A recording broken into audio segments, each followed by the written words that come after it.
Welcome back to the show, The Unbroken with Sam Davis. Here I am right here, and we're not in the studio today. That happens tomorrow. Today we're at Fortress of Solitude here on the Rappahannock River. It's where I come to unwind. We got wildlife going on all around, so you may hear some seagulls. An osprey may swoop by. Hopefully, if we're lucky, an eagle's gonna come out of nowhere and just set the tone perfectly. I got my buddy Jason Chain. He's on his way to his program out in Florida, and he stopped by for a couple days. He's going to be in the studio tomorrow. But you know, he and I were out here just kind of hanging out and talking, and we started on a subject that by the time families come to me or to Jason, oftentimes they're 5-6 treatment centers in. They're $150,000 lighter in the wallet than they started.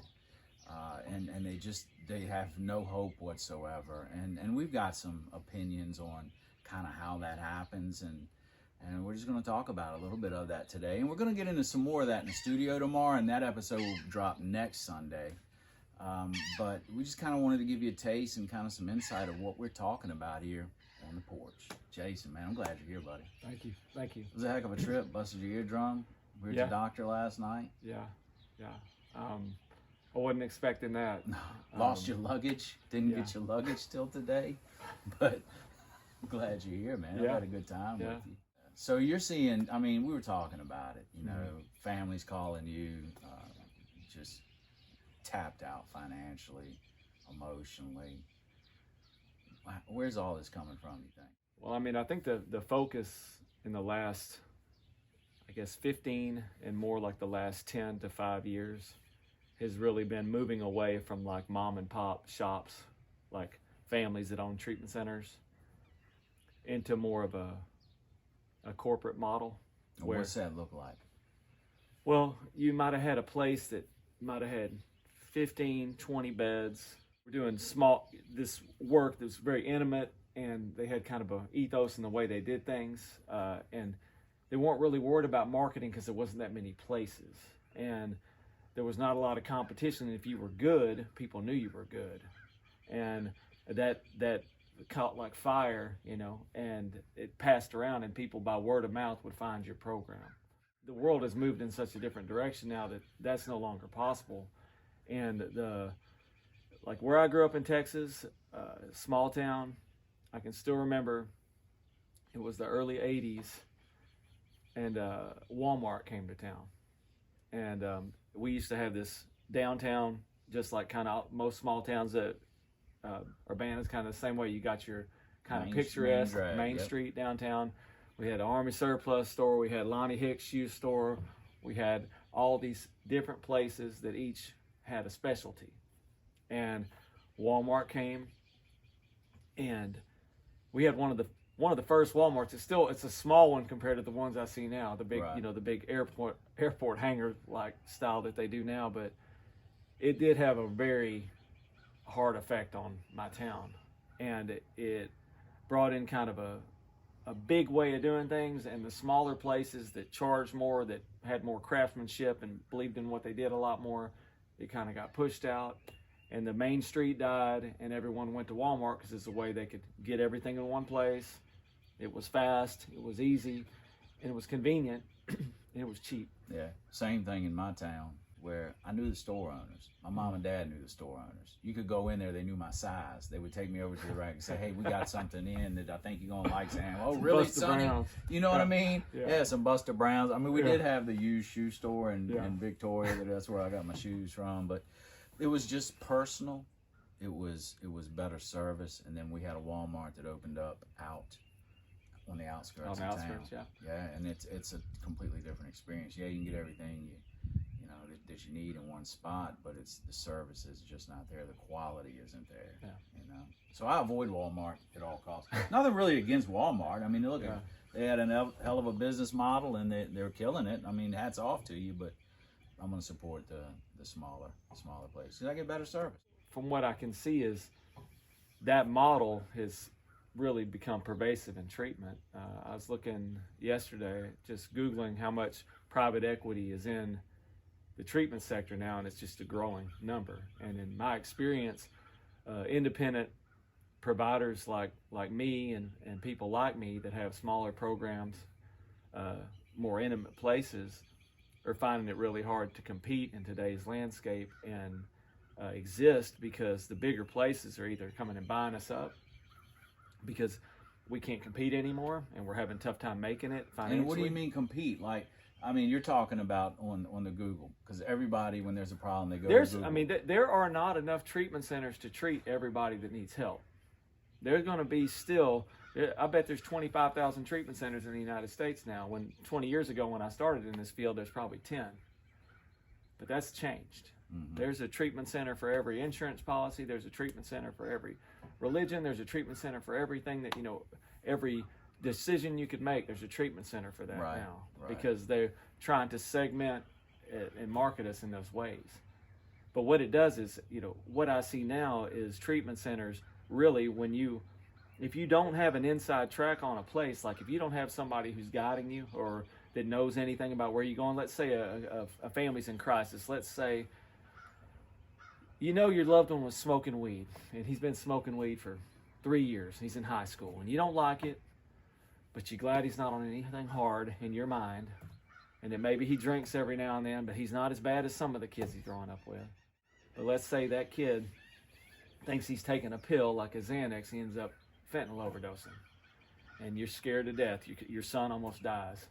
They bring him back to life, they Narcan him back, and you're like, okay, this problem's much bigger than I anticipated. I got to find him a place. He's got to go somewhere now. And you Google, because you don't know anywhere, and the first thing you find on Google is going to be ads. And the Google ads that you find at the top, there's a reason they're at the top, and it's not because they're the best. It's because they pay the most to be first. Now you own a treatment center. For sure. You're in this world. Yeah. You're competing with this. What do you think a dollar amount is that some of these programs are paying, that when you as a family member, or when you're in crisis and you're reaching, on Google search for rehabs near me or whatever, how much per month do you think they're putting down to be that top spot? There are easily programs that spend over $1 million a month for just pay-per-click ads. Okay, so a family gets on. Let's walk the family through a whole of getting caught into that. Now, this is not a family program that can afford to do that. Right. I just want to be clear here. This is a bigger conglomerate that's going to spend that kind of money. Yeah, they own probably multiple treatment centers. Yeah, it's a whole different way of scaling the business, and that's what you think when you call a place like this. You get an individual on the line that's very charismatic. Yep. They're listening to you. They're coming up with solutions. But what you don't realize is there's 50 people. Yep. 10 to 50 people in a call center with them, answering calls from other families right beside you, and they have options of the treatment centers that are under their umbrella that they're going to send you to. You just don't know that. You think you're calling for this one that's in Florida, and they're going to send you to one in California because your insurance works better. Right. You just don't know that yet. I mean, it's also where they need the beds filled as well. They'll play that in there as well. And they'll tell you. I used to, in my spare time, I'd call treatment centers sometimes. I'd see on Google up at the top and just almost wanted to vomit at a lot of the answers that I got and some of the people that I talked with. But, I would say treatment center near me, and I live in Richmond. Mm-hmm. And I knew at the time this was years ago, I knew that there were no licensed inpatient treatment facilities in the city of Richmond. Mm-hmm. And when I would Google treatment center rehab near Richmond, they would come up with addresses in Richmond. And I went to the location, and it would be in a strip mall, and it would be a vacant spot in a strip mall. Mm-hmm. Or it would be, I know one time it was a chocolate candy store. Well, they rent those spots in order to have a shell of a business to allow them to market in that area, because they want to market Richmond. Yeah. And so they want to become like a organic search in that place. So they'll rent a spot there, and they'll say, so-and-so, we have a therapist there. It's part of our company. There's ways of pretending to be somewhere that you're not. Right. I mean, you may technically have it, but it's not necessarily where your treatment center is. Yeah. And it can be misleading. Yeah. But and it's not the only industry that does things like this. It's just the more you peel back and the more you see, It's just when a family calls, they really don't exactly know what they're calling into. And for a first timer, a family is going to, they're going to reach this guy. They're going to say, my son overdosed on fentanyl. I didn't realize it was this bad. And he needs help. He needs help. What can you do? Well, what kind of insurance do you have? And they're going to walk you through the whole thing, and they're going to do the best they can to help you find something. And that's not to say that these people aren't well-meaning individuals that are going to try to help your loved one. That's true. It's just the quality of the place they may be sent to. If you're hustling and you're really just impulsively making these decisions, there's no telling what you're going to do. And the fact of it is the website's going to look sharp. Yeah. They're going to have a good, sharp person on the phone with you. And it's going to look and sound great. And it's going to be everything you hope that your son needs. But I've heard some of these guys on the phone, and I'm like, how the hell can any family buy into what they're saying right now? I mean, I've heard some of them just like, they gotta see that this guy's completely full of shit. They gotta be able to see that, but they're still pulling them in. Well, I mean, in some ways too, it's a new experience. So like if the car's in the ditch, you just got to get the car out of the ditch. Right. And so you don't necessarily know, and there's a little bit of ray of hope. And you're saying you can take my son now? You're saying you can fly him there? Ooh, that's a big one, right? Gonna fly you out. Well, our program's out in, interstate name here. Certain there's more in some states than there are others, but we're gonna fly you out. We're gonna get you a plane ticket. When's your flight? And they're really pushy when they're like, we can get you on the flight. We got a flight tomorrow morning. I mean, it's like they're sitting in the air traffic control tower. I swear to God, I've heard some of them. And they got a flight board beside their laptop or their computer, and they're rambling off flights. Can you make this flight? Here's your flight right here. We're gonna book it for you. And families, I guess, get caught up in it. Oh my God, you even gonna fly him out, not knowing that that's illegal. And how do they get around the loophole? I mean, there's a loophole to that, right? Of being illegal is they make a promise. They send out like a promissory note to the family, but anytime someone's offering to pay for someone's plane ticket or they're waiving a deductible, it's illegal. Yeah. It shouldn't be done, but it gets done all the time. It's just there are certain things that a family, and that's a family in crisis, they don't want to spend a bunch of money if they don't have to, so it sounds very enticing for them to come there. And the fact of the matter is all these things are being overlooked. If there's a solution, and if your loved one just overdosed on fentanyl, you're not in your right mind thinking anyway. You are just it's triage, and you're trying to keep your loved one alive. So the vetting process that would normally go into, I mean, you got to think, how much effort does a family put into where their loved one's going to go to college? Where they're going to go to school? Like, most families that send loved ones to us, they have thought long and hard about the high school they went to. Did they send them to a private school because they were scared, my loved one's not going to do good in a big environment? Are you going to send him to treatment with 200 other people?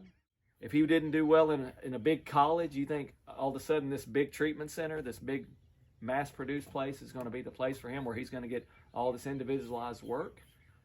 It's not that way. So a family, like, they're not going to see the place before they get there. Yeah. They're going to have pictures on the internet. They're going to be stock pictures. You're rarely going to find pictures of the real place, because they don't have to do that. Because most of the time, the place doesn't look the same as the pictures. The rush is to get them there, because you got to strike while the iron's hot. Yeah. If you wait too long, the energy changes and the person's not willing to go. So a family's reared up and ready to go, you can take them now. And I'm not saying that we haven't gotten families that have made that snap decision to come to us too. But I feel like there's a decision that's made that's a positive one, and not everybody on their first, second experience of treatment makes that decision where they really get a value for the money that they put in. Yeah. And that's the tragedy, is that, like you said earlier, so many families, by the time they find us, however they find us, because I don't do pay-per-click advertising. I tried it earlier. Well, even if you did, you couldn't compete with $1 million. There's no no way, man. And so all the good people, the good programs, like the ones that are healing, that need truly individualized care, all of them boast about it, individualized treatment plan. It doesn't happen. We're going to get into that tomorrow. when we're actually in the studio doing a long version of an episode like this. I'm seeing people that are putting more time and energy into picking out their next vehicle than they have rehab before. For sure. You know, a lot. And I think it's just due to the fact that there's like, and I'm not shaming families out here, but my experience is they just don't know what they're doing. They don't know. And honestly, this is just my opinion. I think the field likes it that way. Yeah. I think the field of addiction treatment and behavioral health, honest to God, I think they like it that way. And there's just so much to talk about this. I mean, and I can't wait to get into the studio tomorrow, but you know, we're gonna, you know, tune in next week to get the full story on this. And that's why my mission is to educate as much of America and the world that I possibly can. Because I know that if we can educate, that the families can make more informed decisions and more people are gonna get saved. That I know. And that's why I've built on Intervention on Call a resource site for you to come and get family support, for you to get strategy and a plan to help you move forward. And then Jason, with Augustine Recovery, I mean, I've sent family members to him, guys that just couldn't get sober, guys with deep trauma, and they're living lives of abundance today. Not everyone that leaves there gets sober or stays sober, of course, but I have absolute full faith in any team that he has down there and him. And I call him, well, I'd like to say that Gabor Mate is probably the Jason Chain of, no, with a European accent. Maybe Jason is the Gabor Mate with a Texas drawl. I don't know, but he's a hell of a healer. And his place is Augustine Recovery. So if you want to check him out, link will be in the description. Y'all be good to yourselves. Don't forget to hit that like and subscribe button. Thanks.